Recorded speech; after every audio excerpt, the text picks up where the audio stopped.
ጤና ይስጥልኝ። አርዕስተ ዜናውን በማስቀደም ዕለታዊ መረጃዎችን የምናሰማችሁ ይሆናል። በወሎ ቤት አማራ ጋዞ ወረዳ በተደረገ ተጋድሎ በርካታ የአገዛዙ ወታደሮች ሲደመሰሱም የወረዳው መቀመጫ በሆነችው ስታይሽ ከተማ ፖሊስ ጣቢያውን ጨምሮ ቁልፍ ወታደራዊ ስፍራዎች በፋኖ ቁጥጥር ስር መዋላቸው ታወቀም። ከትላንት ሚያዝያ 15 2018 ዓ.ም ጀምሮ ዛሬ ውሎውን እየተደረገ በሚገኘው ተጋድሎ ስልታዊ እርምጃ በመውሰድ ውጊያውን በበላይነት የመሩት አርበኞቹ በርካታ የቁም ምሽጎችን ጭምር በመደምሰስ የጥላት ኃይልን አሽመድምደው ወሳኝ ወታደራዊ ስፍራዎችን በቁጥጥራቸው ስር ማስገባታቸው ታውቋል። ውጊያውን ተከትሎ ስታይሽ ከተማ የሚገኘው የወረዳው ሆስፒታል በአገዛዙ ቁስለኛ ወታደሮች መጨናነቁም ተገልጿል። መረጃውን በዝርዝር ታደምጡታላችሁ።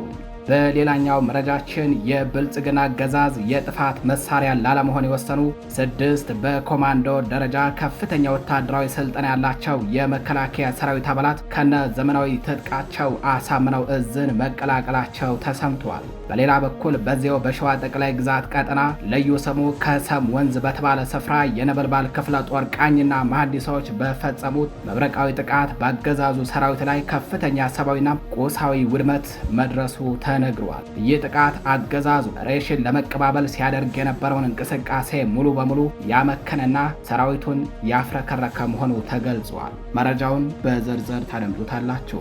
በሌላኛው መረጃችን በኢትዮጵያና በሱዳን ድንበር ላይ እየታየ ያለው ወታደራዊ ውጥረትን ተከትሎም የአውሮፓ ህብረት ውጥረቱ ወደ ቀጠናዊ ጦርነት እንዳያመራ ስጋቱን ገለጸ።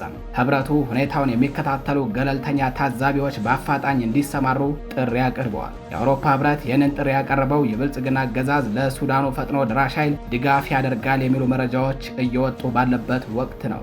መረጃው በዝርዝር ተይዟል። በሌላኛው መረጃችን የሶማሊያ መንግስት የእስራኤል መርከቦች በባብኤል መንደብ እንዳያልፉ እገዳ መጣሉ ተገለጸ። የሶማሊያ መንግስት ይህንን እርምጃ የወሰደው እስራኤል ለሶማሌላንድ በሰጠችው እውቅና ሉዓላዊነቴን ስለተዳፈረች ምላሽ ይሆን ዘንድ ነው ሲል አስታውቋል። የባብኤል መንደብ የዓለማችን ወደ 18% የነዳጅና የተፈጥሮ ጋዝ የሚተላለፍበት ሰርጥ መሆኑን ልብ ይለዋል። መረጃው በዝርዝር ተይዟል። በሌላኛው መረጃችን በታንዛኒያ ከምርጫ ጋር ተያይዞ በተፈጠረ ግጭት ከ500 በላይ ሰዎች መገደላቸው ተገልጿል። ከወራት በፊት የተካሄደውና ፕሬዝዳንት ሳሚያ ሱሉሁ ሐሰን 98 በመቶ አሸንፌበታለሁ ያሉበትን አወዛጋቢ ምርጫን ተከትሎ በታንዛኒያ የተቀሰቀሰውን ህዝባዊ ተቃውሞን ለመጨፍለቅ አገዛዙ በወሰደው እርምጃ በመቶዎች የሚቆጠሩ ዜጎች መገደላቸው ተረጋግጧል። መረጃው በዝርዝር ተይዟል። የተከበራችሁ አድማጭ ተመልካቾቻችን እንደምን ዋላችሁ፣ እንደምን አመሻችሁ። ከጣቢያችን እነዚህንና ሌሎች የዛሬ ሚያዝያ 16 2018 ዓ.ም ዕለታዊ የግንባር መረጃዎችን እንዲሁም የሀገር ውስጥና የጎረቤት ሀገር ከዚህም አልፎ የባህር ማዶ መረጃዎችን አጠናቅረን ይዘን ቀርበናል። አብራችሁን ቆዩ።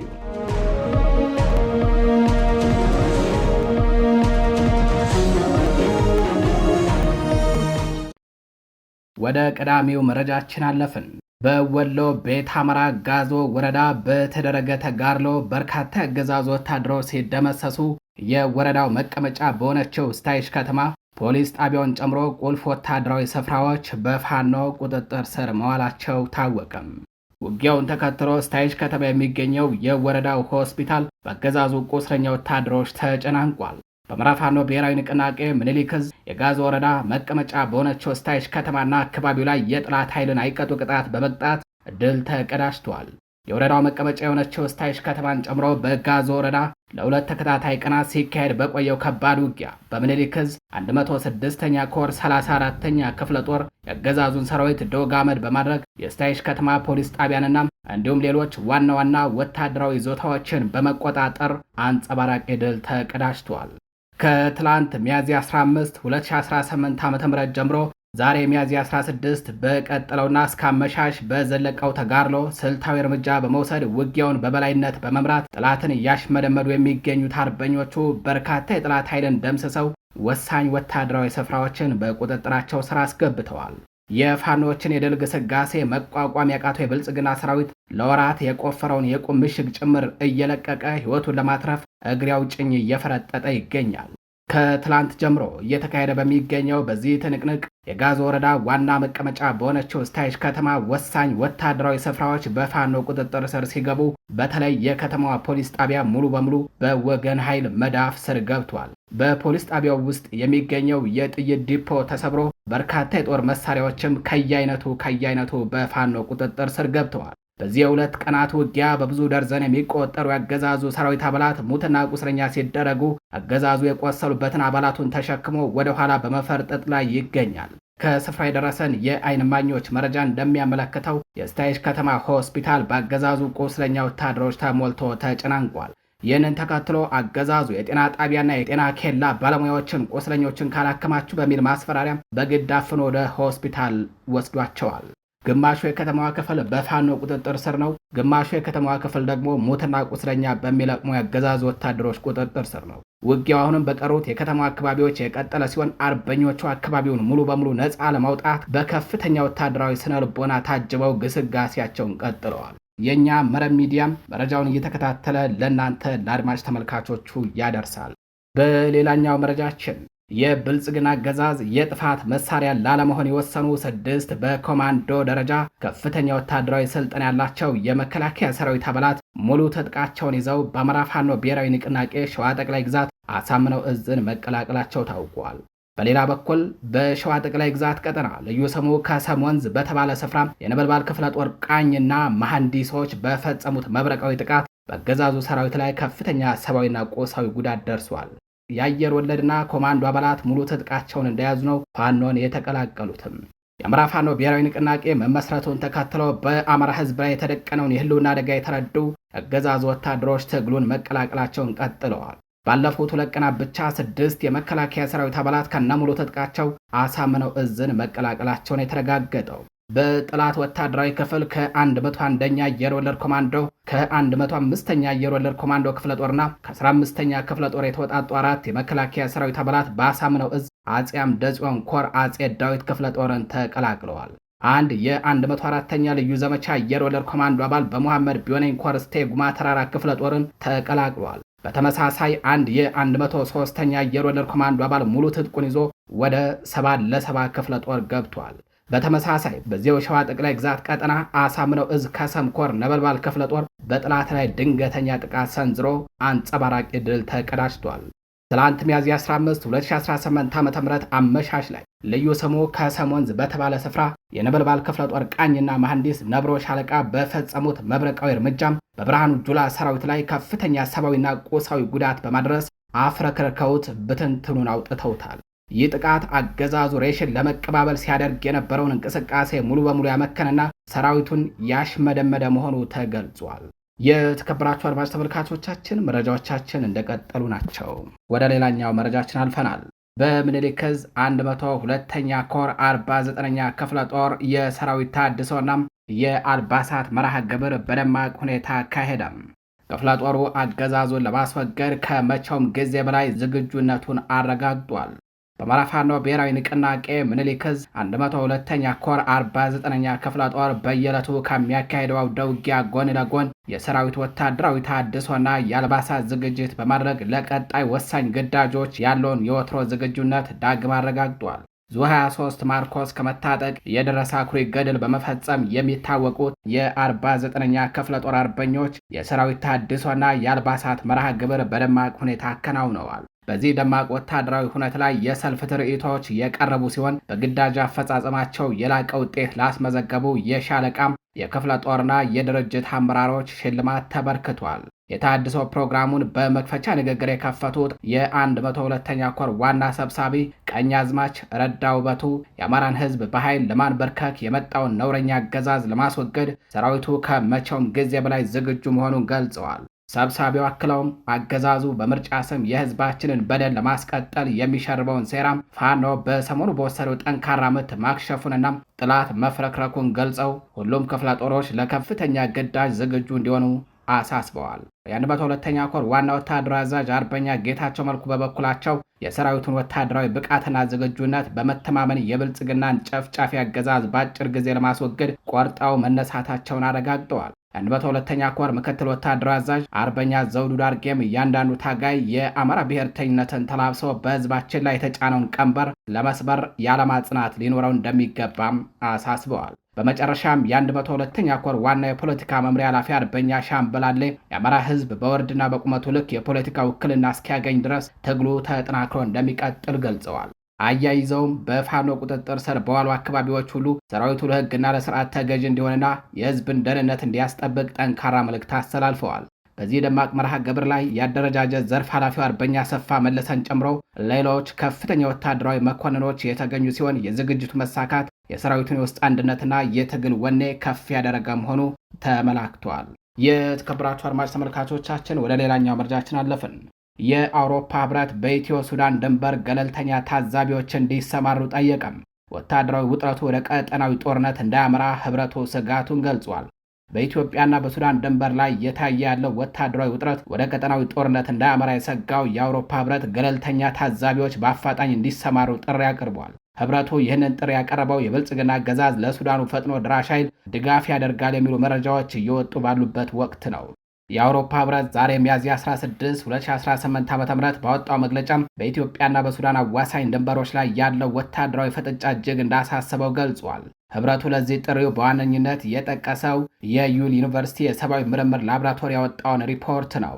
አገዛዙ ለሱዳኑ ፈጥኖ ድራሽ ኃይል ወታደራዊ ድጋፍ እያደረገ ነው የሚሉ የሳተላይት ምስሎችን መሰረት በማድረግ እነዚህን ክሶች በገለልተኛ ወገን ማረጋገጥ ለቀጠናው ሰላም ወሳኝ መሆኑን ህብረቱ አጽንኦት ሰጥቶበታል። በቤኒሻንጉል ጉሙዝ ክልልና በብሉ ናይል አቅራቢያ የሚታየው የወታደራዊ ኃይሎች ክምችት በአፋጣኝ እንዲረግብና ሀገራቱ ኃይላቸውን ከድንበር እንዲያርቁ ህብረቱ ጠይቋል። በሱዳን ያለው የእርስ በርስ ጦርነት ወደ ጎረቤት ሀገራት የሚተርፍ ከሆነም የምስራቅ አፍሪካ ሰላም ወደማይመለስ ቀውስ ውስጥ እንደሚከተው ህብረቱ አስጠንቅቋል። የአውሮፓ ህብረት የውጭ ግንኙነት ከፍተኛ ተወካይ ጽህፈት ቤት እንደገለጸው ገለልተኛ ታዛቢዎች መሬት ላይ ያለውን እውነት እንዲያጣሩ መፍቀዱ በሀገራት መካከል መተማመንን ለመገንባት ቁልፍ እርምጃ ነው ብለዋል። የኢትዮጵያ አገዛዝ መሰል ክሶችን ከዚህ ቀደም መሰረት የሌላቸው በማለት ውድቅ ቢያደርግም የአውሮፓ ህብረት ዛሬ ላቀረበውና ዓለም አቀፍ ታዛቢዎች ይግቡ ለሚለው ጥሪ እስካሁን የሰጠው ምላሽ የለም። በሌላኛው መረጃችን በአማራ ክልል የተፈናቃዮች ቁጥር በከፍተኛ ሁኔታ መጨመሩንና የእርዳታ አቅርቦት መስተጓጎሉን ኦቻ አስታወቀም። የተባበሩት መንግስታት ድርጅት የሰብአዊ ጉዳዮች ማስተባበሪያ ጽህፈት ቤት ኦቻ ሰሞኑን በወጣው የሳምንቱ ሁኔታዎች ሪፖርት በአማራ ክልል የተለያዩ አካባቢዎች የቀጠለው ግጭት የሰላማዊ ዜጎችን ህይወት ለከፍ አደጋ እያጋለጠው መሆኑን አስታውቋል። ድርጅቱ ሚያዝያ 15 እና ዛሬ ሚያዝያ 16 2018 ዓ.ም በወጣው ሪፖርት እንዳመላከተው ባለፉት ጥቂት ሳምንታት ውስጥ ብቻም በግጭቱ ምክንያት ከመኖሪያ ቀያቸው የተፈናቀሉ ዜጎች ቁጥር በከፍተኛ ሁኔታ ጨምሯል። እነዚህም በየአካባቢው የተጠለሉ ተፈናቃዮች አሁንም የመጠለያ የምግብና የመሰረታዊ ጤና አገልግሎት እጥረት በከፍተኛ ሁኔታ እንደገጠማቸውም ገልጿል። በተጨማሪም በክልሉ ባለው የጸጥታ ችግርና በተለያዩ መንገዶች መዘጋት ምክንያት የሰብአዊ እርዳታ ለሚያስፈልጋቸው ወገኖች የዕለት ደራሽ ቁሳቁስ ለማድረስ ከፍተኛ ተግዳሮት መፈጠሩን ኦቻ አስታውቋል። በአንዳንድ አካባቢዎች የእርዳታ ሰራተኞች በነፃነት መንቀሳቀስ ባለመቻላቸው የሰብአዊ ድጋፉ ተቋርጦ መቆየቱን ሪፖርቱ ጠቁሟል። ከተፈናቃዮች የቁጥር መጨመር ጋር ተያይዞ በመጠለያዎች ውስጥ የተፈጠረው መጨናነቅና የንጹህ መጠጥ ውሃ እጥረት ለተላላፊ በሽታዎች መስፋፋት ከፍተኛ ስጋት መፍጠሩን ሪፖርቱ አክሎ አትቷል። በመጨረሻም ድርጅቱ የሰላማዊ ዜጎችን ስቃይ ለመቀነስ ሲባል ግጭቱ እንዲቆምና የሰብአዊ እርዳታ ኮሪዶሮች በአፋጣኝ ክፍት እንዲሆኑ ጥሪ አቅርበዋል። የተከበራችሁ አድማጭ ተመልካቾቻችን ወደ ጎረቤት ሀገር መረጃዎቻችን እናልፋለን። የሶማሊያ መንግስት የእስራኤል መርከቦች በባብኤል መንደብ እንዳያልፉ እገዳ ጣለም። የሶማሊያ ፌዴራል መንግስት የእስራኤል መርከቦች በባብኤል መንደብ ሰርጥ በኩል አልፈው መሄድ እንደማይችሉ ገልጿል። ይህንን እርምጃ የወሰደው እስራኤል ለሶማሌላንድ የሰጠችውን እውቅና መልስ ለመስጠት እንደሆነ አስታውቋል። በኢትዮጵያና በአፍሪካ ህብረት የሶማሊያ አምባሳደር የሆኑት አብደላ ዋፋር ሲናገሩ የሀገራችን ሉዓላዊነትን መጣስ በቸልታ የሚታለፍ አይሆንም ብለዋል። ጨምረውም በሀገራችን ውስጣዊ ጉዳዮች ጣልቃ መግባት እንዲህ አይነት ቁልፍ የመርከቦች መንገድ በሆነው የባብኤል መንደብ ማለፍ መከልከልን የመሳሰለ እርምጃ ያስከትላል በማለት ገልጸዋል። የባብኤል መንደብ የዓለማችን ወደ 12% ነዳጅና 8% የተፈጥሮ ጋዝ የሚተላለፍበት ሰርጥ መሆኑ ልብ ይለዋል። በሌላኛው መረጃችን በታንዛኒያ ከምርጫ ጋር ተያይዞ በተፈጠረ ግጭት ከ500 በላይ ሰዎች መገደላቸው ተገለጸም። በታንዛኒያ ምርጫ ማግስት ያገዛዙ ጸጥታ ኃይሎች በወሰዱት ጭካኔ የተሞላበት እርምጃ ከ500 በላይ ንጹሃኖች መገደላቸውን መንግስት ያቋቋመው ኮሚሽን ለመጀመሪያ ጊዜ አምነዋል። በያዝነው ዓመት ጥቅምት 29 የተካሄደውና ፕሬዝዳንት ሳሚያ ሱሉሁ ሐሰን 98 በመቶ አሸንፊያለሁ ያሉበትን አወዛጋቢ ምርጫን ተከትለው በታንዛኒያ የተቀሰቀሰው ህዝባዊ ተቃውሞን ለመጨፍለቅ አገዛዙ በወሰደው እርምጃ በመቶዎች የሚቆጠሩ ዜጎች ተገድለዋል። በመንግስት ትዕዛዝ የተቋቋመው መርማሪ ኮሚሽን ለመጀመሪያ ጊዜ ይፋ ባደረገው መሰረት 518 ሰዎች ህይወታቸው ያለፈ ሲሆን ከነዚህ ውስጥ 197ቱ በቀጥታ ባገዛዙ ኃይሎች ጥይት ተመተው የተገደሉ ናቸው ብሏል። ከሟቾቹ መካከል 21 ህጻናትና 16 የጸጥታ አባላት ይገኙበታልም ሲሉ አክሏል። ዋናው ተቃዋሚ ፓርቲ ቻዴማ ይህ ሪፖርት የአገዛዙን ወንጀል ለመሸፈን የተደረገ ሙከራ ሲል አጣጥሎታል።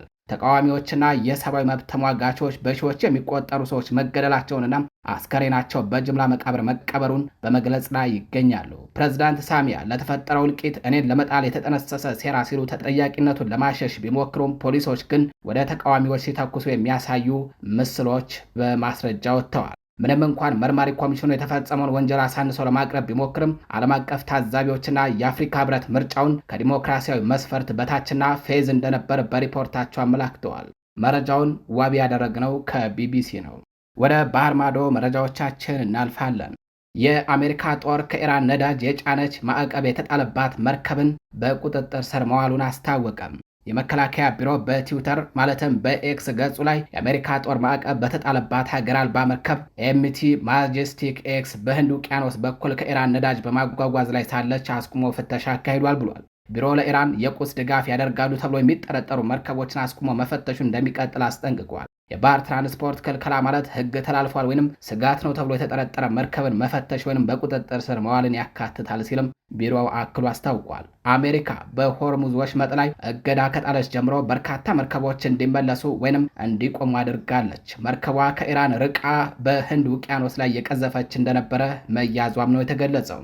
በሌላኛው መረጃችን የሰላም ስምምነት ሳይፈጸም የንግድ መርከቦች ጉዞ እንደማይጀምሩ የነዳጅ ጫኝ ኩባንያ ኃላፊ ተናገሩ። የስዊድን ነዳጅ አጓጓዥ ኩባንያ የሆነው ስቴና በልክ ዋና ስራ አስፈጻሚ በአሁኑ ሰዓት የኩባንያው መርከቦች በሆርሙዝ ወሽመጥ በኩል የሚያልፉበት ምንም ዕድል እንደሌለ ተናግረዋል። የድርጅቱ ዋና ስራ አስፈጻሚ ኤሪክ ሃኔል ከቢቢሲ ራዲዮ ጋር በነበራቸው ቆይታ ይህንን አይነት እርምጃ ከመውሰዳችን በፊት በውሃ መስመሩ በኩል በሰላም ለማለፍ ከሁለቱም ማለትም ከኢራንና አሜሪካ የደህንነት ዋስትና ያስፈልገናል ብለዋል። የንግድ መርከቦቹ በድጋሚ ጉዞ እንዲጀምሩ የሚያስችለው አስፈላጊ ሁኔታ ሊፈጠር የሚችለው የሰላም ስምምነት ሲፈረም ብቻ መሆኑን ገልጸዋል። ከጥቂት ሳምንታት በፊት እስከ ባለፈው ሳምንት ድረስ ባለው ጊዜ ውስጥ በአንድ ሳምንት ገደማ ውስጥ እንድናልፍ የሚያደርግ አንድ ነገር ይፈጠራል የሚል ተስፋ ነበረን ያሉት ዋና ስራ አስፈጻሚው፣ አሁን ግን ሁኔታው የተቆለፈ ሆኗል ሲሉ ስጋታቸውንም ገልጸዋል። በሌላኛው መረጃችን ኢራን አሜሪካና እስራኤል በባህረ ሰላጤውና በወሽመጡ ላይ የጸጥታ መደፍረስ ምንጭ ናቸው ስትል ገለጸችም። የኢራን የውጭ ጉዳይ ሚኒስትር የአሜሪካና የእስራኤል ጥቃት በባህረ ሰላጤውና በሆርሙዝ ወሽመጥ የጸጥታ ችግር ምንጭ ነው ብለዋል። የኢራን መንግስት በትዊተር ገጹ ማለትም በኤክስ ገጹ ላይ በተከታታይ ባጋራቸው ልጥፎች አባስ አራግቺ በቴህራን ከደቡብ ኮሪያ ልዩ መልእክተኛ ጋር እንደተገናኙ ገልጿል። የውጭ ጉዳይ ሚኒስትሩም አገራት እነዚህን ጥቃቶች በማውገዝ ግልጽና ጠንካራ አቋም እንዲወስዱ ማሳሰባቸው ተጠቅሷል። ኢራን ደህንነቷንና ጥቅሟን ለመከላከል በዓለም አቀፍ ሕግ እርምጃዎች ወስዳለች ማለታቸውም በልጥፉ ተካቷል። አራግቺ አክለውም ለሚደርሰው ሁሉ ኃላፊነቱን የሚወስደው ጥቃት ፈጻሚው ነው ብለዋል። ኢራን በወሽመጡ 2 መርከቦችን መያዟን እና 3ኛው የጭነት መርከብ ላይም ጥቃት መሰንዘሯን ተገልጿል።